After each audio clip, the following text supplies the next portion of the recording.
30号，中共中央政治局委员、外交部长王毅在北京同来华访问的英国外交发展大臣克莱弗利举行会谈。王毅指出，只要坚持相互尊重、平等相待，客观看待彼此发展，增进理解互信，中英关系就能排除干扰障碍，展现生机活力，开辟广阔前景。 王毅在会谈中表示，克莱弗利一直期待访华，体现了对中国的重视和对华的积极姿态。中英应当开展并加强各方面的正常交往。从历史演进的大视野看，中英关系面临何去何从的战略选择。中方始终重视英国的大国地位和独特作用，始终致力于发展稳定互惠的中英关系，始终认为中英合作具有全球影响，对话与合作是中国对英政策的关键词和主基调。 我们认为，面对当前变乱交织的国际形势，中英两国，我们作为安理会的常任理事国，我们理应展现大国担当，合作应对全球性的挑战，维护世界的和平稳定。中英作为全面战略伙伴，我们理应珍惜两国历代领导人和社会各界为此付出的心血。 我们应该在此基础上向前进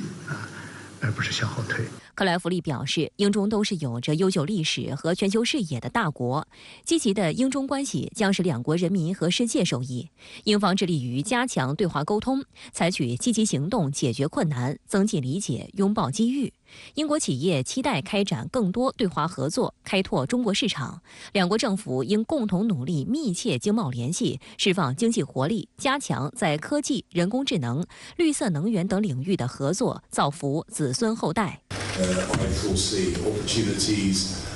for Chinese people, for British people, but also the opportunities that could benefit the wider world. If we can ensure that our bilateral relationship is positive. 外界注意到，这是克莱弗利上任后对中国进行的首次正式访问，也成为5年来首位访华的英国外交大臣。克莱弗利去年7月出任英国教育大臣，同年9月被时任英国首相特拉斯任命为外交、联邦和发展事务大臣。他也是英国历史上首位非洲裔外交大臣。 深圳卫视注意到，克莱弗利就任英国外交大臣后，就已多次表达同中方加强合作交往的意愿。今年2月，王毅在出席慕尼黑安全会议期间，应约会见克莱弗利。克莱弗利当时表示，英方希望加强同中方互利合作，愿同中方合作应对全球性挑战。 7月，王毅在雅加达应约同克莱弗利简短交谈。在这次交谈中，克莱弗利表示期待同中方保持高层交往和战略沟通，为双边关系增添积极因素。香港南华早报报道指出，在2位英国外交大臣访华的5年间隔里，整个世界和中英两国关系都发生了巨大变化。此次访华启程前一日，克莱弗利重申，没有中国，任何全球重大问题都无法解决。他表示，处理好英国与中国的关系非常重要。那可以说呢，5年来中英关系由卡梅伦时期的黄金时代迅速的跌落，这里面呢。 很大的因素是因为英国方面呢片面追随美国，同时呢在人权和技术领域呢对华不断的发起挑衅，所致的结果。那这次呢终于，他能够来到北京与中方的对等的官员呢进行接触，可以说呢是中英关系的一次回暖之旅。那也可以说是对于过往的中英关系的一种修复性的。 补偿举动。克莱弗利此次访华也受到英美主流媒体的广泛关注。英国《卫报》30号以“试图孤立中国将是一个错误”为题报道称，克莱弗利访华期间对媒体表示，英国很清楚地看到与中国在哪些领域存在根本分歧，但希望与中国建立一种务实、理智的工作关系，因为这些问题影响着全球所有人。他强调，试图孤立作为世界第2大经济体的中国将是一个错误。报道还提及，克莱弗利在与中方会谈期间表示，为避免误会，两国政府间举行定期会晤非常重要。英国天空新闻网当天则援引克莱弗利的话称，试图以一个词或一句话概括英中关系是不可能的。中国是一个重要的国家，一个大国，一个有影响力的国家，也是一个复杂的国家。因此，我们与中国的关系必然同样复杂而微妙。克莱弗利在接受英国广播公司专访时表示，他此次访华获得了一次宝贵的机会。能与中方直接明确地就分歧领域展开对话，及在符合双方利益的情况下开展合作提供了机会。他认为，这将使英中两国能够重新建立沟通渠道。Where you lose that face-to-face interaction, the regular communications, there are more opportunities for perhaps misinterpretations, mistrust, errors. Like one phone call, one visit, one meeting isn't going to fundamentally change a direction of travel, but patient, consistent,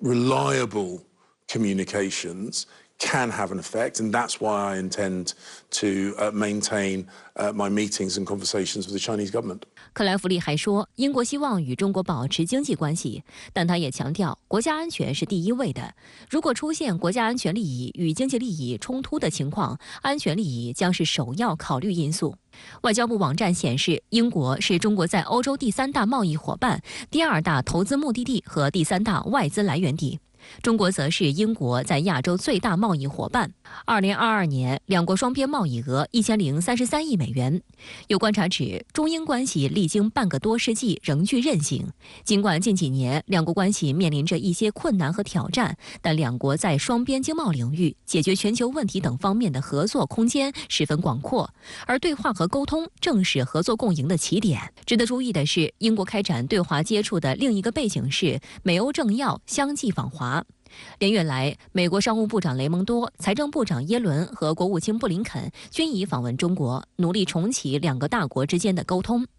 今年以来，中国还接待了欧盟、法国、德国、西班牙领导人。分析认为，英国外交大臣访华已经准备了相当一段时间，选择这个时间是因为中美关系的最新进展。促使英国至少在形式上要采取与美国一致的对华态度，但英国保守党内部分裂严重，一部分人主张强硬对华政策，英国政府的对华政策走向仍需观察。中国是世界上最有潜力的巨大市场，英国方面呢一样不愿意放弃呢这一巨大的市场，而且呢在过去的几年时间里面，中英的经贸额实际上是保持了一个稳步上升的趋势。种种迹象表明呢，英国的经济想要恢复增长，实际上离不开中国。因此，英国的现在的苏纳克政府在重启务实对华接触的这一路径。但是另外一方面呢，我们也要看到，目前的这个英国保守党政府，它自己的内部依然不够统一，所以对华呢发出的并不是一个系统性、协调性的一个统一的立场和声音。30号，由执政党保守党控制的英国下议院外交事务委员会发布一份文件，妄称中国是对英国及其利益的威胁，批评英国政府的对华政策缺乏连贯性，敦促英国政府加强威慑外交应对中国。此外，该报告还狂妄叫嚣，称台湾地区为所谓独立国家，这在英国议会尚属首次。英国卫报称，这份报告仿佛给正在访华的克莱弗利背后捅了一刀。而英国议会的报告作者坚称，其报告的发布正值外交大臣访华，纯属巧合。值得注意的是，在30号的会谈中，王毅刚向克莱弗利阐述了中方在台湾问题上的立场，强调台独与台海稳定水火不容，英方应切实尊重中方核心利益，恪守一个中国政策。而克莱弗利则在会谈中表示，英国政府在台湾问题上的立场没有变化，坚持一个中国政策。英国政府自己内部呢，目前存在的两派声音，一派呢是务实派，另外一派呢就是以汤姆·图根哈特，目前的英国下议院外事委员会主席为首的极少数意识形态激进反华派，他们逢中必反，尤其是在台湾问题和新疆问题上呢，不断的对华进行蓄势战。那这一批少数顽固分子对于目前的苏纳克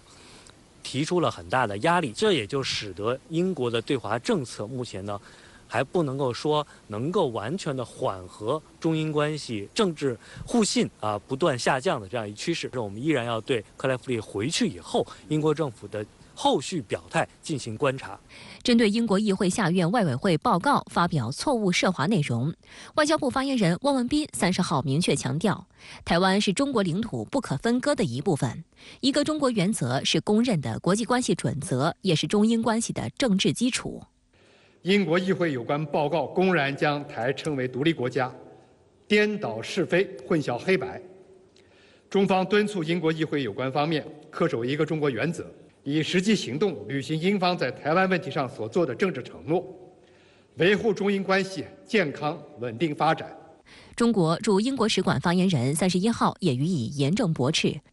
发言人强调，上述报告竟然把台湾称作独立国家，充分暴露了有关英国政客的惊人无知与狂妄，是对中国人民的公然挑衅，中方予以强烈谴责。深圳卫视注意到，该报告还鼓动英国加入美日英澳4边机制，并将韩国和日本纳入美英澳奥库斯集团。分析认为，相关动议本质上是通过外交和军事合作挑动打压围堵和军事对抗，是典型的冷战思维，加剧了印太地区的不稳定因素。英国在2016年脱欧以后提出了全球英国的概念，本意呢是以英国的国家利益为重，在全球发挥其影响力，但实际的施行效果却是英国的不断跟随美国，把自己当做了美国同盟体系里面的副盟主。那这个角色它能不能够实现呢？我觉得一方面要看亚太各国的反应，同时另外一方面呢也取决于美国的意志。